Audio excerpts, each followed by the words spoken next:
Europe, 1848. The kings were smiling. Their armies were strong. Their people were silent. Until one cold morning, a student threw a stone, and the silence shattered. Within weeks, palaces were burning. Ministers were hiding in carriages. And one by one, the thrones began to fall. But this wasn't just chaos. It was something darker, something planned, and something they swore you'd never be taught. Because what truly began in 1848 never really ended. Welcome to Historia Unseen. I'm John, your story narrator and voiceover artist for this channel. Let's uncover the firestorm that terrified Europe's kings that a king ran from his palace. His crown left behind. His people were cheering, not for him, but for his fall. 1848. Europe was shaking. From Paris to Prague, from Rome to Berlin, people marched with nothing in their hands, but anger in their hearts. Kings locked their doors. Ministers fled in disguise, and the streets spoke louder than any royal speech ever had. But this wasn't just chaos. It was the start of something bigger, a storm that tried to build new nations, and a truth buried deep in silence for 175 years. Now, we bring it to light. The year was cold, but the people were boiling inside. In France, under the rule of King Louis-Philippe, the promises of freedom were fading fast. Bread was expensive, jobs were gone, and every street felt heavy with silence. But that silence didn't last long. It started small. A protest here, a pamphlet there. But soon, Paris woke up to something no one expected. The people were done waiting. Students began shouting in the streets. Workers banged on the gates of power. And the king, sitting inside his golden walls, felt something he hadn't felt in years. The February Revolution had begun. It wasn't planned by generals. It wasn't controlled by rich men in suits. It was raw. It was loud. It was real. Tens of thousands filled the streets. Some carried flags. Some carried nothing. But all of them carried the same idea.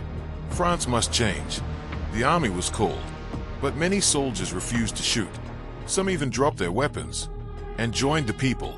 For King Louis-Philippe, this was the end. He escaped in the dark, wearing plain clothes, riding in a cheap carriage. The King of France, now a runaway. But while one king fell, something new rose. In the heart of Paris, the Second French Republic was born. No king, no crown, no palace, just people and hope. But hope is never simple. Soon, arguments began. What should this new France look like? Should it give power to the poor? Should it protect business? Should it fight wars or build peace? The dream of a free nation started to split. Some wanted full freedom for workers. Others feared chaos. And while these fights burned inside the Republic, something else was happening across Europe. The fire was spreading. In Vienna, Berlin, Milan, the news from France was like thunder. If they can do it, why not us? The kings of Europe, who once felt strong, now looked at their doors and wondered when the fire would reach them. But let's stay in France, because what happened here would become the blueprint for every revolution that followed. A king fell, a republic rose, and the world watched. But was this truly the birth of a nation, or just the beginning of a bigger storm? Because hidden behind the cheers was secrets, betrayals, and the return of something even darker. They called it the City of Lights. But in 1848, Paris was burning with something else. Revolution. The king was gone. The crown was broken. And for the first time in years, the people felt powerful. Crowds danced in the streets. Flags waved from rooftops. And old statues of kings were pulled to the ground. It looked like victory. But revolution is never just celebration. It is fire. It spreads. It devours. Inside the government halls, voices clashed. Who should lead? Who speaks for the people? Who decides what freedom really means? The rich feared the poor. The poor no longer feared anyone.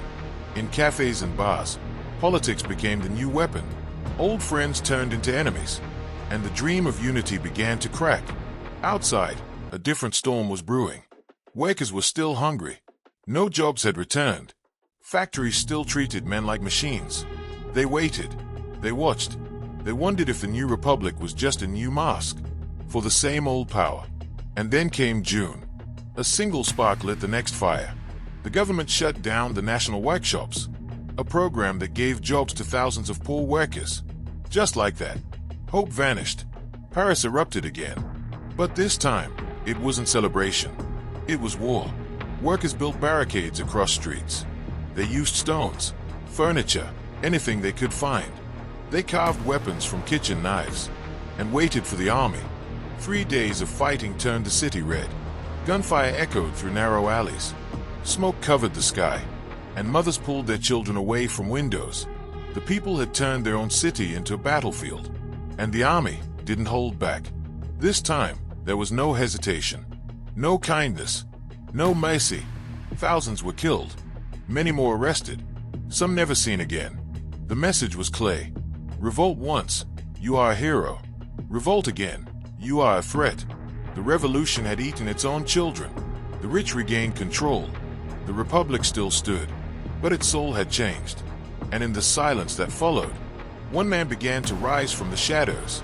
Louis Napoleon Bonaparte, the nephew of Napoleon himself, a man with a famous name and dangerous ambition.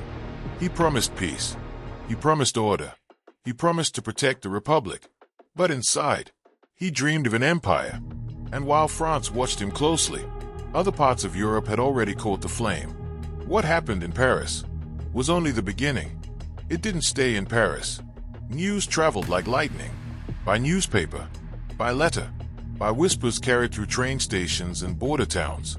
What happened in France felt like permission. Permission to rise, permission to dream, permission to fight back. And just like that, the fire jumped the borders. Firestorm, Vienna, the capital of the Austrian Empire. Here, power was old, deep like stone, protected by a man whose name terrified all of Europe, Prince Metternich. He had crushed revolts before. He believed in control. He believed fear kept people quiet. But this time, fear changed sides. It began with students. They marched through the streets, books in one hand, freedom in the other. Behind them came workers, and behind them, soldiers who no longer wanted to protect the rich.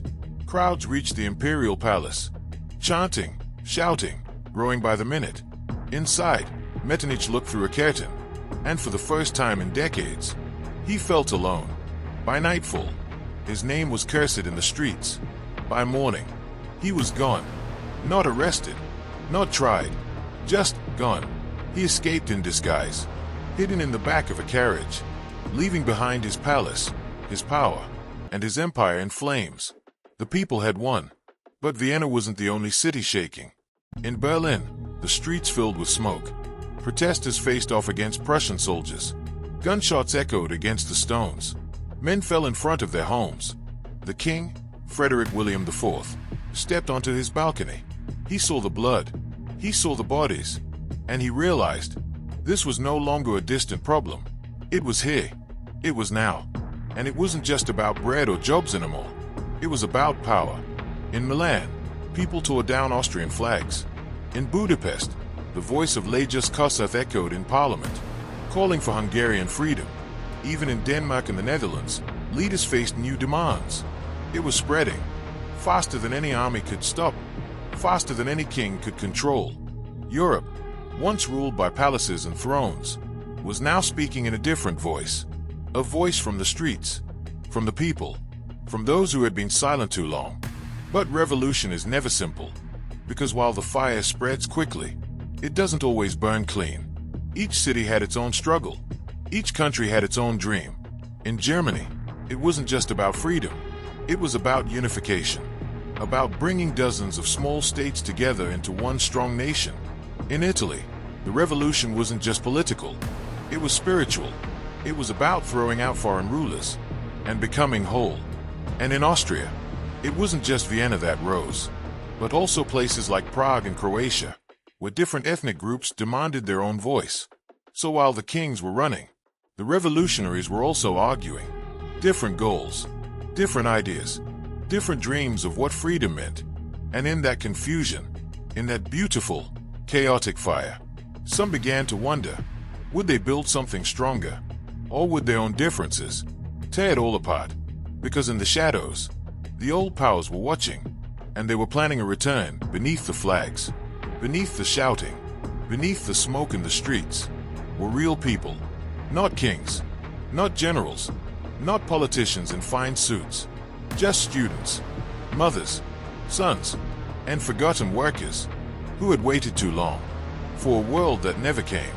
This part of the revolution wasn't about names in history books. It was about voices. In Paris, her name was Marie. She worked in a laundry house, 16 hours a day. No vote, no say, no future. But when the barricades rose, Marie climbed them. She threw stones at soldiers twice her size and carried wounded boys back behind the lines. No one asked her to fight, but she did, because no one had ever fought for her. In Vienna, there was a printer named Lucas. He was quiet, a father of 3. He loved books more than guns. But when soldiers broke into his print shop, when they burned the pages that spoke of freedom, he made a choice. He stayed up all night, reprinting banned speeches and handing them out in dark alleys. One man, one small press, but a voice louder than any cannon. And in Berlin, there was Hannah, a young Jewish girl whose family had been treated like outsiders for generations. She saw the revolution as a door, a small crack of light, a chance to be seen as equal. She marched in protests. She wrote poems that spread like fire. And she believed, truly, that the world was finally changing. Across Europe, these voices rose like music. Different languages, different faiths, different faces. But one message: we are here, we matter, and we will no longer whisper. Women demanded the right to vote. Workers demanded fair wages. Students demanded truth in education. Journalists demanded press freedom. Minorities demanded respect. It was not just about removing kings. It was about creating a world for everyone. But revolutions are not fairy tales. And hope, no matter how strong, can be fragile. Some leaders who stood with the people began to change. They were offered titles, money, power, and one by one, they softened. Meetings that were once loud with ideas became silent with fear. Maybe we've gone too far. Maybe we need order first. Maybe freedom can wait.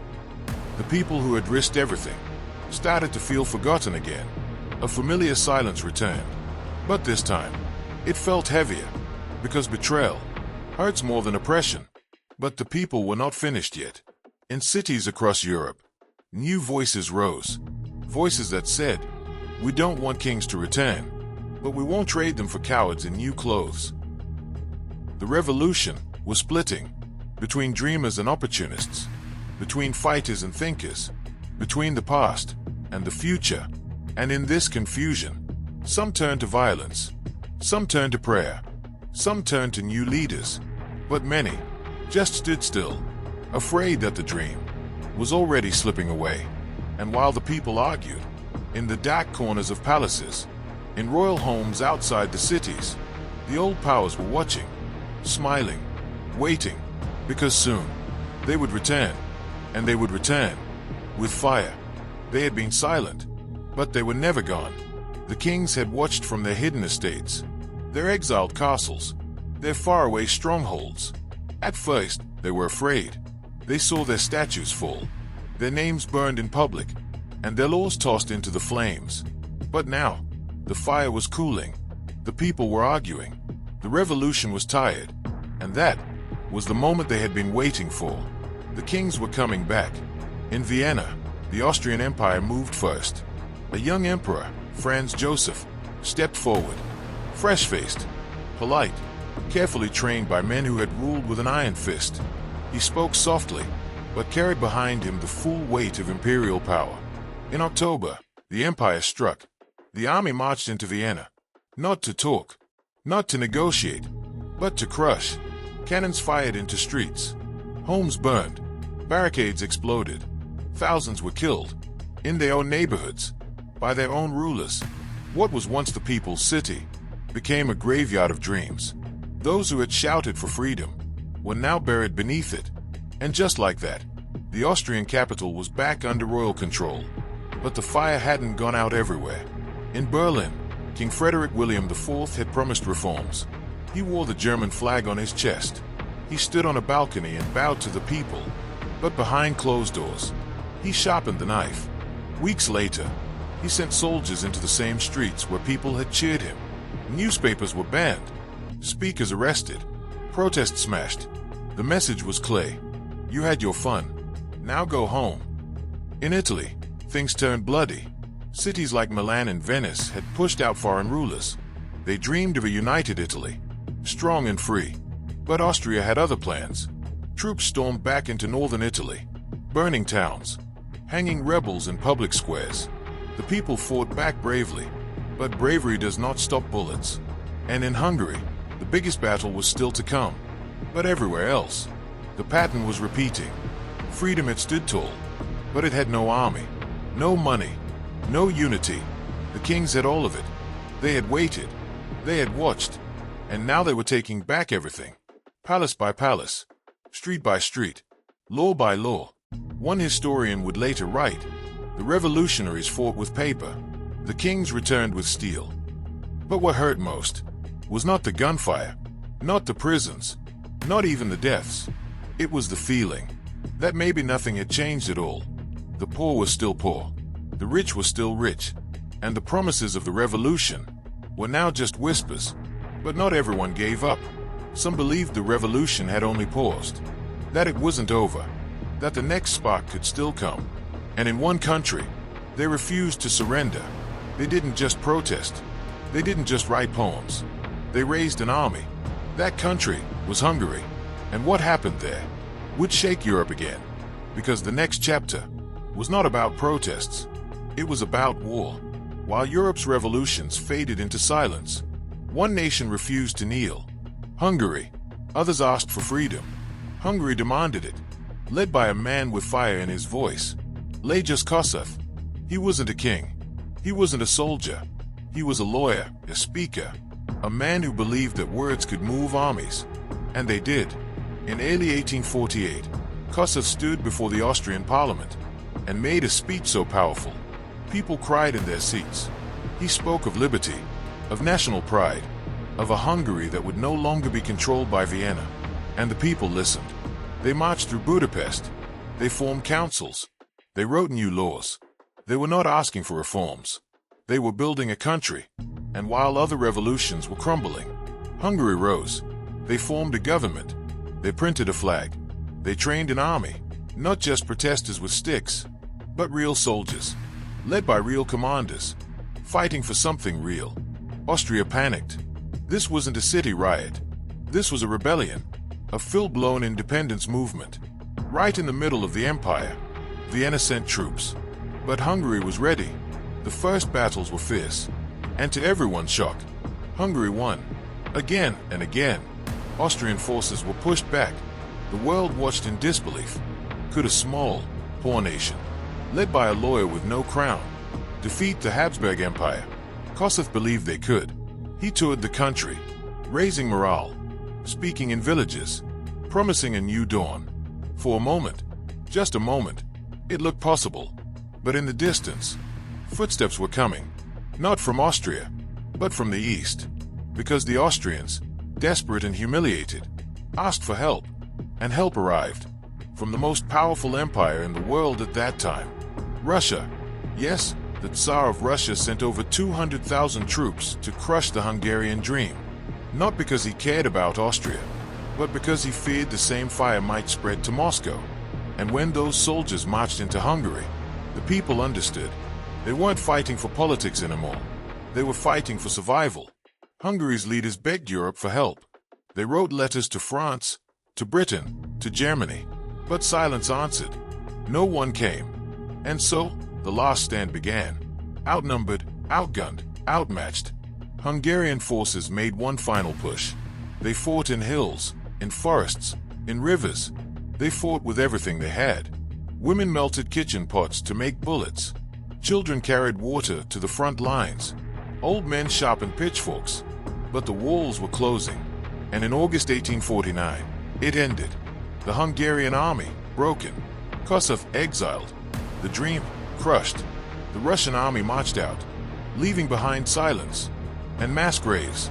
Austria returned with a vengeance. Leaders were executed. Flags were banned. Hungarian language forbidden in schools. It was a message written in blood. This is what happens to those who rise. But what they couldn't kill was memory. Kossuth's speeches lived on. His face appeared in secret drawings. His words were whispered in underground classrooms. Hungary had lost the war, but it had earned something else. Respect. Even its enemies knew that this small nation had stood longer and fought harder than anyone expected.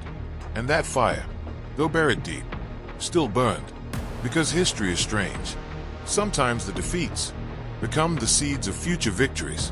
And what was crushed in 1849 would rise again decades later.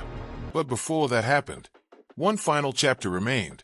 The people of Europe, after all the pain, all the blood, all the betrayal, had to ask themselves one question. Was it all for nothing? The smoke had cleared. The streets were quiet. The barricades gone. The songs of revolution faded. Across Europe, the revolutions of 1848 had failed. The kings were back. The crowns were polished. The prisons were full. In Austria, Hungary was silenced. In France, the Republic turned into an empire once again, led by Louis Napoleon Bonaparte, who soon crowned himself Emperor Napoleon III. In Germany and Italy, the dreams of unity were postponed. The people returned to wake. The soldiers returned to their posts. The newspapers that once shouted freedom now printed silence. It felt like the fire was gone, like nothing had changed, like the kings had won. But deep below the surface, something survived. Not in palaces, not in laws, but in hearts. Because even though the revolutions had failed on paper, they had succeeded in memory. The people had learned. They had seen that rulers could fall, that crowds could shake empires, that the fear of kings was no longer unbreakable. Young boys who had watched their fathers die at the barricades would grow up to carry their spirit. Young girls who had marched beside their mothers would one day vote, speak, and lead. The revolutions had planted seeds. Seeds of democracy, seeds of nationalism, seeds of resistance. And over time, those seeds would grow. In Germany, the call for unification would rise again, and this time, it would succeed. In Italy, the fight for one nation would finally be won. 2 decades later, in France, the people would rise once more and bring down the emperor they once supported. And in Hungary, though crushed in 1849, the memory of Kossuth became a symbol of strength. Years later, Hungary would gain its autonomy, not by shouting, but by never forgetting. Even the kings learned a lesson. They could no longer rule with absolute power. They had to listen. They had to adapt. Slowly, reluctantly, Europe began to change. Parliaments expanded. Voting rights grew. Education spread. It didn't happen overnight. It didn't happen easily. But it happened. Because of 1848. Because of the fire that had once scared every king in Europe. A fire that didn't destroy the world, but woke it up.